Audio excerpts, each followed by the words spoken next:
आपल्या परिसरातील ताज्या घडामोडी यूट्यूबवर पाहण्यासाठी बाळकडू टीव्ही मराठीला सबस्क्राईब करा। तसेच नवीन व्हिडिओची नोटिफिकेशन मिळवण्यासाठी बेल आयकॉनवर क्लिक करा आणि राहा सतत अपडेट।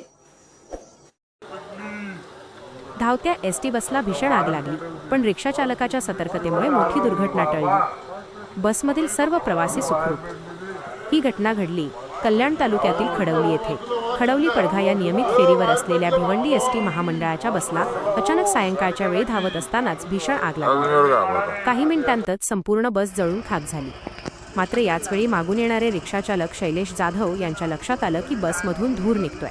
त्यांनी तातडीने हॉर्न वाजवून बसचालकाला आग लागल्याची सूचना दिली। शैलेश यांच्या सतर्कतेमुळे बसचालकाने त्वरित बस थांबवली आणि सर्व प्रवाशांना खाली उतरवले। त्यामुळे कोणतीही जीवितहानी झाली नाही आणि मोठी दुर्घटना टळली। आगीचं कारण अद्याप स्पष्ट झालेलं नाही। एसटी महामंडळाकडून घटनेची चौकशी सुरू आहे। एका सामान्य रिक्षाचालकाच्या प्रसंगावधानामुळे आज अनेकांचे प्राण वाचले। शैलेश जाधव यांच्या या सतर्कतेचं सर्वत्र कौतुक होत आहे।